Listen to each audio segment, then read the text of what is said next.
is Marsha. Marsha's story is an incredible one. She will tell you in a moment.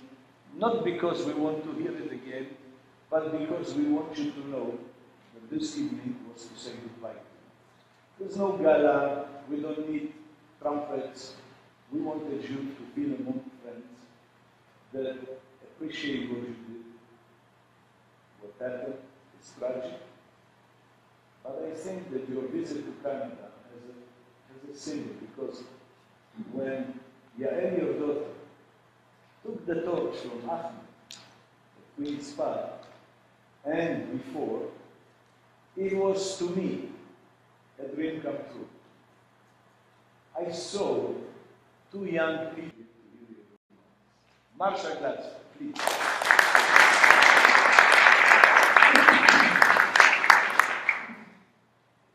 It's so exciting, and it's such an honor for Yael and I to be here with you all today, and to have been able to be a part of a week full of such unforgettable and beautiful experiences. Right from the moment our tickets were booked, I said to you, George, that I felt that this was a fairy tale. And to a great extent, that's exactly what it has been. And that's what we've been living for this past week. One man's dream has come true. It's come to life. And yet Elle and I have been part of that dream. And it truly has been the greatest honor to have been involved in this fantastic series of events, all aimed at making this country sit up, and hopefully the world, sit up and take note and see what can happen through one man's vision, through love. Going on the donor list is a choice. It's a choice that everybody can make. It's strange, but if you were to give any human being the choice between life and death, there's absolutely no question what that choice would be. Life is precious to every single person. And yet ask any one of them, would they choose to give that gift of life to somebody else? Now that is different. It's totally illogical. It's the greatest gift that any human being can give to another, and at a time when we ourselves no longer have any need for it. But yet, we question it. I hope that soon the time will come when that question will be irrelevant, and that the most basic tenet which underpins the entire Bible will be truly lived, and that we all treat our fellow man as we would like to be treated ourselves. It's been many years since I was here in this gorgeous city of Toronto.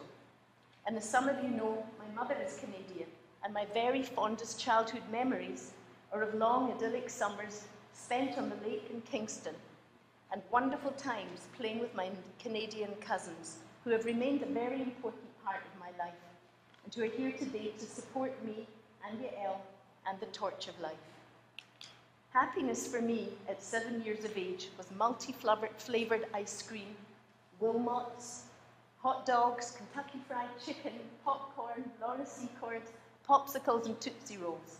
Just a few of the fabulous treats on offer just this side of the Atlantic, at a time when brands were not available outside of their country of origin.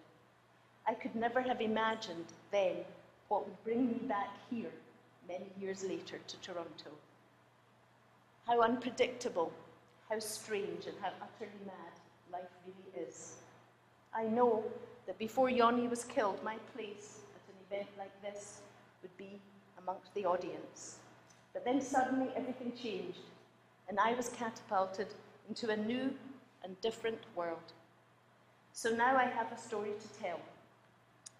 And I hope to have the opportunity another time to really share more of it with you.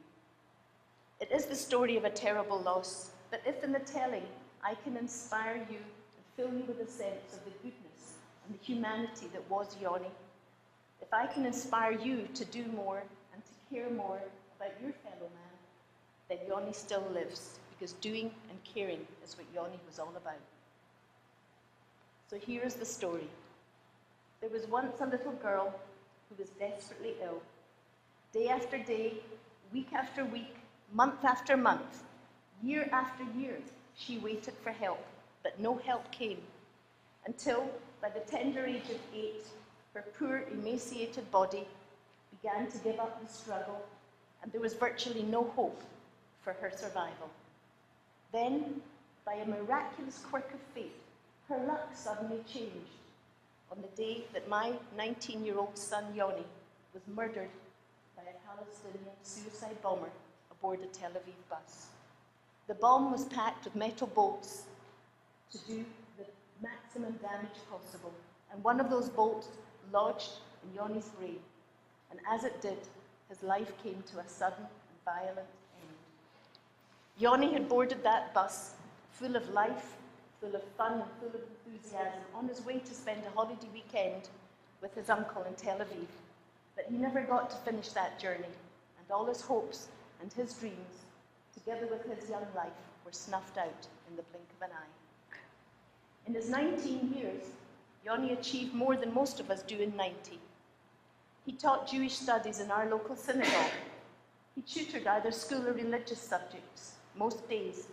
He helped out with the services in the synagogue every week. He was head of the local Jewish youth group, and he was part of the youth delegation to the Scottish Parliament. He was the youngest volunteer to help in the preparation for burial, according to Jewish law. He taught himself to speak Hebrew and to play the guitar, and all this while studying for his final leaving exams, which he and 3 others gained the highest grades in Scotland. He was nutty, zany, yet utterly focused all at the same time, and he had friends of all backgrounds and religions. I always felt safe when Yoni was around. He was going on to study medicine, and I know he would have made a fantastic doctor. But Yoni died, his life blown to pieces by a Palestinian terrorist. And in his death, he gave the gift of life to that little girl with the fading hope, little Yasmin, who just happened to be a Palestinian. Our lives are made up of an infinity of moments, most of which pass by unnoticed, very few of which remain with us forever. But that moment when the reporter phoned to ask how I felt about my son's kidney having been given to a Palestinian was one of those moments that I will never forget. A fierce pain of shock just went right through me. My mind jammed with thoughts and feelings. How could this be possible? Why were we not told beforehand? My son, so recently murdered by a Palestinian, and yet his organ had been used to save the life of a Palestinian? I struggled to digest all this, to think quickly and clearly. The reporter was waiting on the phone. And then suddenly, everything became clear. And I knew without doubt that this is exactly as it should be. I knew that what's important is the saving of a life, no matter whose. In the face of those terrorists who practice a culture of death and nurture hatred, what could be a stronger statement for the sanctity of life than this? And I realized that the Israeli transplant team had been 100% correct in not discussing the matter. There really was nothing to discuss. The reporter was waiting, and I answered him. If something good can come out of something so evil, then it helps us find meaning in the needless death of our son. A year later, I met Yasmin and her family at their home, and as that young mother came towards me to embrace me, I felt our 2 hearts merge, her gain and my loss becoming one thing, forever bound by the accident of the perfect match. I was deeply touched to see a large photo of Yoni in their entrance hall, and also Yasmin's very own photo of Yoni on her bedroom wall. She called Yoni her brother, and oddly enough, at 9 years of age, she was strangely like my own little dark-haired 10-year-old daughter of that time, Yael, Yoni's sister, who has that same enlarged photo to this day on her bedroom wall in Glasgow. A perfect match, a link forever, a glimmer of hope for the future. 2 families brought together across a divide in the most extraordinary of circumstances, only to discover that when it comes right down to it, there really is no divide. And now nearly 10 years have passed since my darling Yoni was a part of this world, doing all the many things he used to do in a day, always so busy, always doing good, always with his whole heart and soul.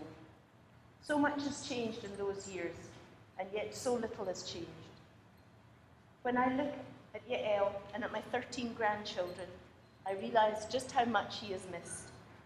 He knew Yael as a little 19-year-old who never went anywhere without a book and a teddy.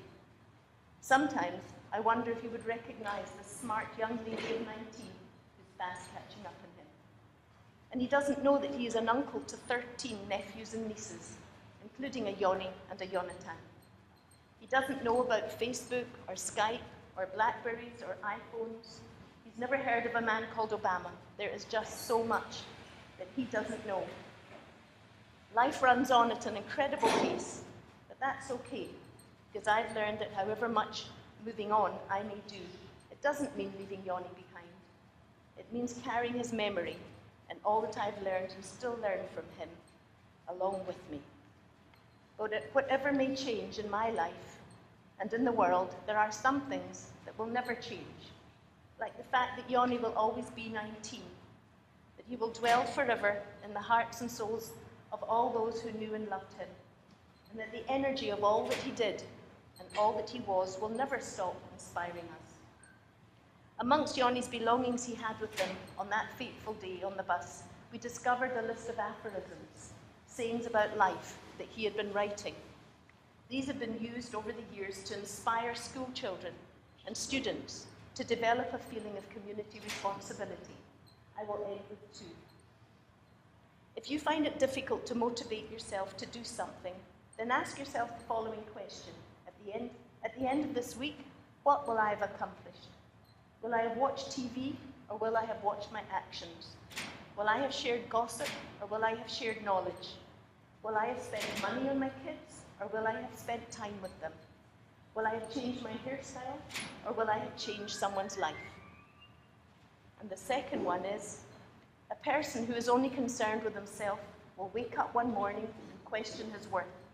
A person who gives his time and effort to others will know his worth when he sees the fruits of his labours. I hope that all the labours that you, George, have poured into the torch of life with your heart and soul will indeed bear wonderful fruits, and that you will be blessed with good health to carry on and the strength to take your project further and further. Thank you so much for inviting me.